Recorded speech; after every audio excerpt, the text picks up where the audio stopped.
Hoje vamos falar sobre as principais vidrarias que se utilizam no laboratório. Em primeiro lugar, porque a gente utiliza vidro e não metal no laboratório. Como nós trabalhamos com vários componentes que são oxidantes, que causam oxidação, isso pode contaminar o material que você está trabalhando. Se ocorre a reação de oxidação, você contamina o material e, além do que, você pode perder esse material. Então, o vidro de laboratório é um vidro bórax, que ele é resistente ao ataque de ácidos e ao ataque de base. É um vidro que tem uma qualidade diferente do vidro que a gente utiliza em casa. E aí, a vidraria do laboratório, ela é feita, ela é preparada de acordo com aquela função que você precisa. Aqui nós vamos ver algumas vidrarias com um tamanho específico dessa vidraria, mas a variação de tamanho vai depender da necessidade do experimento, ou da aula prática, ou do laboratório em que você for trabalhar. Por exemplo, aqui eu tenho um becker. Esse material é muito prático, muito útil no laboratório. Esse becker é um becker de 200 ml, mas eu posso ter becker de 10 ml, de 5 ml, de 1 litro, de 2 litros, de acordo com a necessidade. Vamos ver as principais vidrarias e os seus nomes e falar um pouquinho sobre a aplicação. São os principais. Não será falado nesse momento todas as vidrarias, nem todos os nomes das vidrarias. Vocês irão aprender isso de acordo com a utilização no decorrer do seu curso. Nós classificamos as vidrarias do laboratório em vidrarias volumétricas, que são aquelas vidrarias de precisão, que você consegue determinar o volume exato de uma solução que você deseja utilizar. Nós temos 4 tipos de vidrarias que são chamadas de vidrarias volumétricas. A gente tem um balão volumétrico. Aqui eu estou mostrando, dando detalhe, um balão, e vem marcado qual é o volume desse balão. Então aqui eu tenho um balão de 250 ml, e onde que eu sei que tem exatamente 250 ml? Nessa marcação, aqui, esse é o menisco do balão volumétrico. Então quando eu coloco o volume até esse ponto, eu sei que aqui tem exatamente 250 ml. Esse material é bom, porque eu posso completar o volume aqui da solução, e se eu preciso agitar essa solução, ele é tampado, eu posso fazer esse movimento, virar o balão para baixo, para cima, e fazer a homogeneização da solução. A gente tem uma vidraria que é a proveta.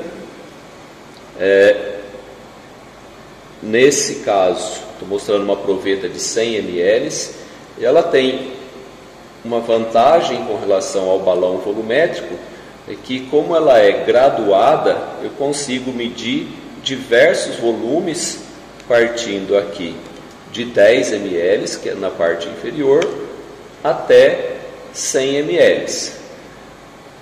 Essa vidraria ela é menos precisa, ou seja, quando eu meço 100 ml, aqui eu tenho um erro maior do que quando eu utilizo o balão volumétrico, mas a vantagem é eu poder utilizar várias medidas num único equipamento, na única vidraria. Aqui a gente já tem uma dificuldade se eu preciso agitar essa solução, porque se eu virar de cabeça para baixo ela vai derramar, então não é tão prático, mas eu posso fazer essa mistura em um outro material. Nós temos uma pipeta.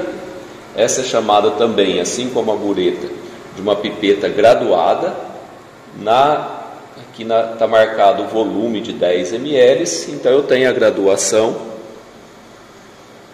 de 1 em 1 até chegar no volume 10. Então, se eu preciso de um volume de 1 ml, ou de 5 ml, ou de 8 ml, eu consigo trabalhar com essa pipeta e fazer a retirada dessa quantidade de volume ou a transferência desse volume para um outro equipamento. Isso aqui é bastante parecido com o que a gente tem em casa, por exemplo, uma seringa, que ela é graduada e o médico faz uma recomendação de tantos ml, a gente consegue controlar. E existe a pipeta volumétrica, que é uma pipeta, o princípio de funcionamento é igual à pipeta graduada, só que ela não está marcado qual é o volume graduado, tem uma marcação aqui colorida, cada pipeta ou cada fornecedor, cada empresa vai colocar isso de uma cor, e aqui em cima está dizendo qual é o volume dessa pipeta, 10 ml, ou seja, se eu pegar esses dois vidros, eles têm um volume máximo de 10 ml, mesmo volume para os dois. Aqui nós temos então as duas pipetas, a pipeta volumétrica e a pipeta graduada. A função das duas é exatamente a mesma, transferir um líquido, transferir uma solução de um local para o outro. Entretanto, elas têm algumas diferenças.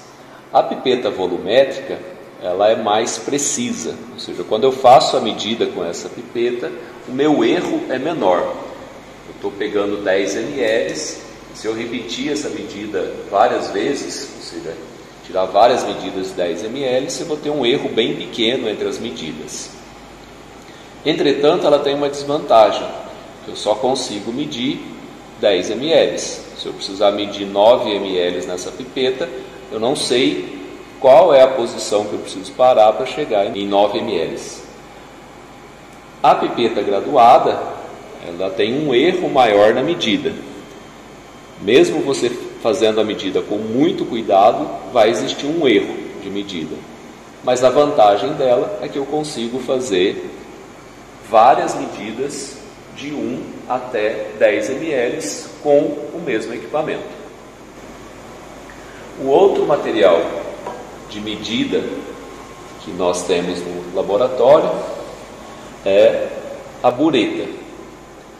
Ele é bastante parecido com a proveta, ou seja, eu tenho aqui um tubo, ele é graduado, nesse caso nós estamos mostrando uma bureta de 25 ml, e aí para usar esse material, vocês estão vendo a lógica aqui, eu tenho que trabalhar com ele fixo num suporte universal, eu vou prender esse material, e o procedimento aqui é quando eu preciso de um volume desconhecido, eu não sei exatamente quanto de volume eu necessito para a minha reação. Eu vou descobrir esse volume à medida que eu vou utilizando. Então, como ela funciona? Nós temos embaixo aqui na bureta uma torneira, e a partir do momento que eu coloco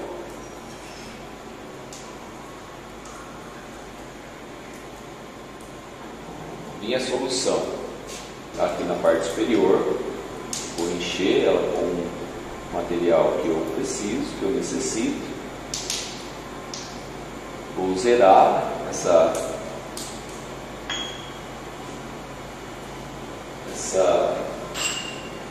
colocar, acertar ali para que ele fique exatamente em cima do zero.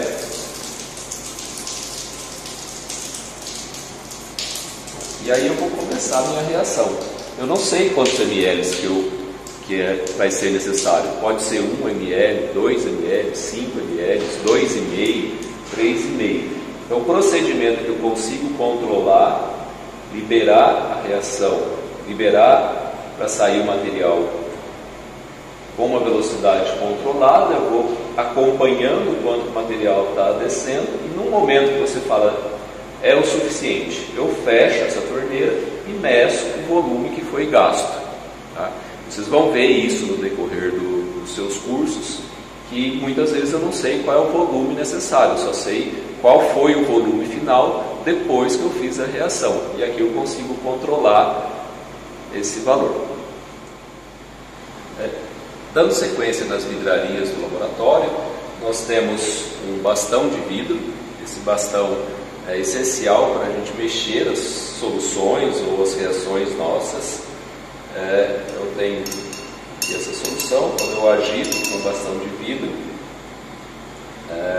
eu não vou contaminar minha solução, material prático, então para agitar. Aqui eu tenho um becker. O becker é um material, uma vidraria multiuso no laboratório, tem diversas utilidades, e também tem o beckers, como já foi falado, de diversos tamanhos. No becker existe a medida do volume, mas ele não é um material volumétrico.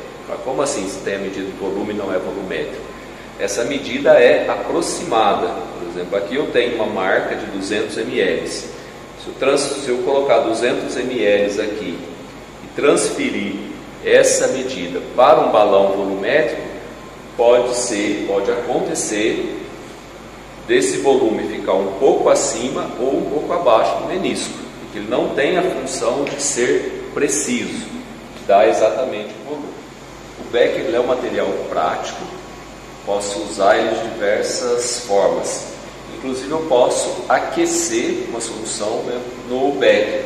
Para isso a gente utiliza no laboratório o bico de Bunsen. Então esse é o bico de Bunsen, já está funcionando. Eu tenho uma fonte de calor, mas obviamente estão se perguntando como é que eu vou aquecer o material nesse bico de Bunsen. Então se eu quero aquecer usando um becker, eu utilizo um tripé, que vai dar o suporte para colocar o material para aquecer, uma tela de amianto, é uma tela com material de amianto em cima, e aí eu coloco o becker, então ele vai servir tanto de suporte como um dissipador de calor, e aí a minha solução vai ser aquecida. Eu posso utilizar essa fonte de calor dessa maneira, similar ao que a gente tem em casa com um fogão. No fogão ele está adaptado, o tamanho da trempe para distribuir o calor de forma mais homogênea. No laboratório a gente usa a tela de amianto. E às vezes eu quero aquecer uma solução num volume bastante pequeno, eu quero aquecer todo aquele material. Então eu posso utilizar um tubo de ensaio. Esse também é um material que tem diversas aplicações no laboratório, e uma delas é para fazer o aquecimento. Mas como eu vou aquecer o tubo de ensaio? Ele não para de pé em cima da tela de amianto. Então tem que fazer uma outra estratégia. Eu não posso ficar aqui segurando, porque está aquecendo, vocês não estão sentindo, mas a minha mão está queimando. Eu posso fazer aqui, utilizar uma pinça de madeira, fazendo esse mecanismo, e aí então eu vou transferir o material. Mas como é que eu vou passar o material aqui? Posso fazer transferência direta, seria uma coisa bastante comum que a gente está acostumado a fazer em casa, mas eu posso falar, não, o professor recomendou que você transfira 2 ml para cá. Então para isso eu preciso utilizar uma pipeta, e jamais no laboratório de química ou num laboratório qualquer a gente vai pipetar esse material com a boca. Não posso fazer isso, porque se eu fizer uma sucção forte e engolir o material, isso pode trazer diversos problemas para a gente. Então eu tenho dois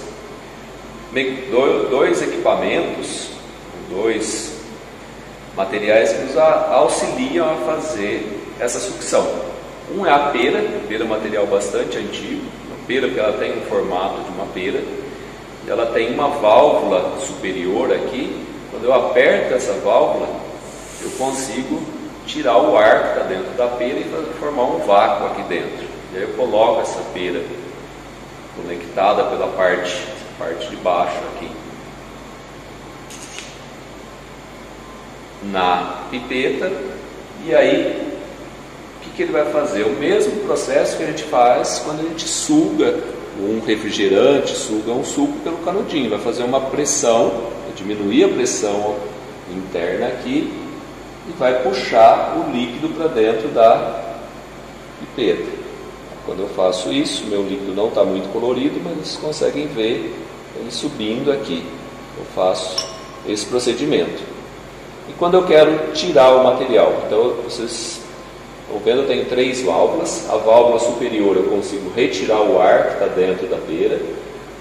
A válvula aqui está escrito um S, então esse S é de subir, eu vou subir o líquido que eu quero.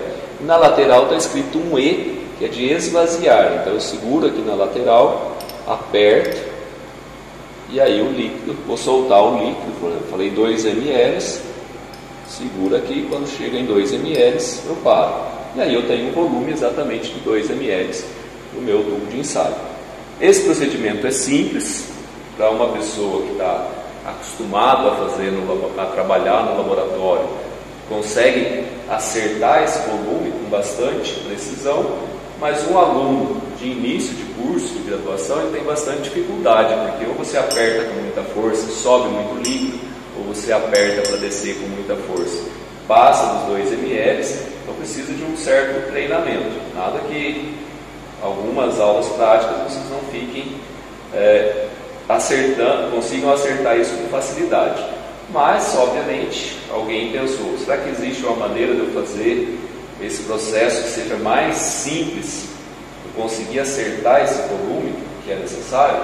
Sim, então a gente tem também aqui no laboratório um pipetador, que funciona, no princípio parecido. Eu vou colocar ele aqui na pipeta, vou encaixar, ele fica preso, coloco na solução, e aí aqui em cima eu tenho uma rodinha que eu rodo. Essa rodinha, vocês estão vendo que esse êmbolo está subindo e automaticamente ele faz a sucção do líquido, subindo o líquido aqui para a pipeta. Para esvaziar eu faço o processo contrário, giro o material no sentido oposto e eu tenho um controle muito bom do volume que eu quero retirar da pipeta. Esses são os dois materiais que nós temos então. Ou você pode usar a pera, ou você pode usar o pipetador. Vai depender de qual deles existe no seu laboratório. Os dois funcionam têm a mesma utilidade. Voltando então, como é que eu faço o aquecimento de uma substância no bico de Bunsen? Vocês estão vendo que o direcionamento da chama é para cima. Se eu colocar o tubo de ensaio nessa posição, o calor vai começar a queimar o nosso suporte, como acontece nesse material que está todo queimado. Então o procedimento é eu ficar com o tubo, com a parte da madeira, a boca do tubo virado para longe da chama. Um outro cuidado, como essa região é extremamente pequena, ou seja, o tubo de ensaio é pequeno, se eu deixar ele parado aqui na chama, ele pode acontecer um superaquecimento e jogar o material que está aqui dentro para fora. Então a gente precisa ter um cuidado em termos de segurança, de deixar a boca do tubo de ensaio virado para uma região que não tenha nenhuma pessoa. Se eu deixo isso daqui, ele vai aquecer. Vou colocar virado para o outro lado, ele está a favor do vento aqui. Ele vai aquecer, vai ferver o material extremamente rápido, porque o volume é pequeno, então está fervendo. Vocês estão vendo que o material está borbulhando ali dentro e ele pode ser jogado para fora. Então, isso vai depender da intensidade da chama, do volume de solução que você está aqui dentro, mas esse cuidado. Então sempre com a boca do tubo de ensaio virado para um local que não tenha ninguém, e um procedimento também em termos de segurança, ao invés de eu ficar parado com o tubo de ensaio sobre a chama, eu posso fazer esse movimento, que daí eu consigo controlar quando ele está fervendo. Se está fervendo bastante, eu deixo fora um pouquinho e aí volto a passar novamente. Então, fazendo esse trabalho, eu evito um acidente no laboratório. Então a gente viu o Becker, vimos o tubo de ensaio, o bastão de vidro. São alguns materiais que nós temos no laboratório. Algumas vidrarias. Deixa eu desligar a chama, eu vou precisar dela nesse momento.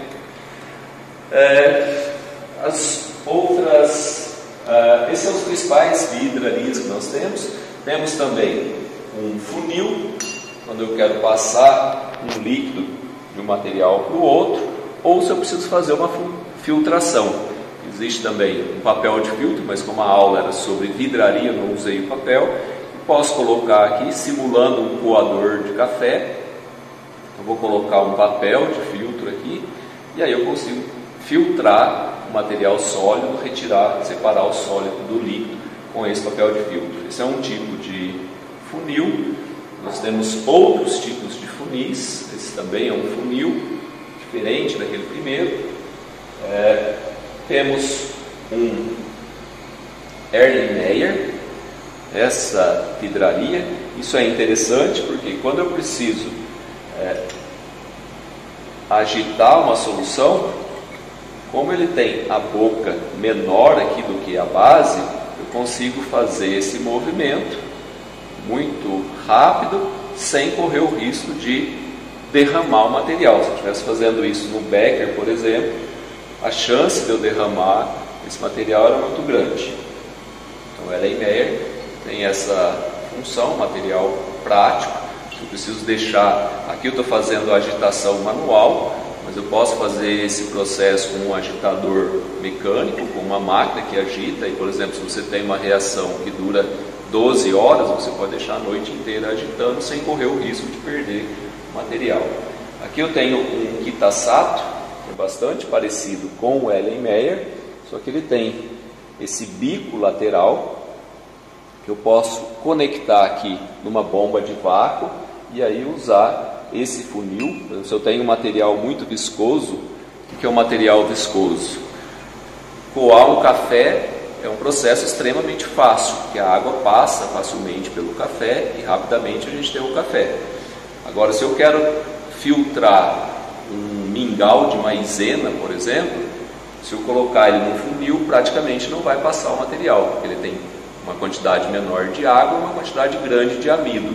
Então eu posso fazer uma filtração forçada, ligar isso numa bomba de vácuo e aí colocar o material que eu quero filtrar aqui em cima, também com papel de filtro para tampar aqui os buraquinhos, e aí eu consigo retirar toda a água que está presente nesse material. Então são materiais que a gente utiliza com frequência no laboratório. Não são todas as vidrarias. O objetivo dessa aula é mostrar as vidrarias básicas, aquelas que a gente em toda a aula vai usar alguma dessas vidrarias, ou todas ou alguma delas. As demais vidrarias vocês vão aprendendo no decorrer do curso, no decorrer da disciplina ou no decorrer do curso. Por enquanto é isso. Muito obrigado pela atenção.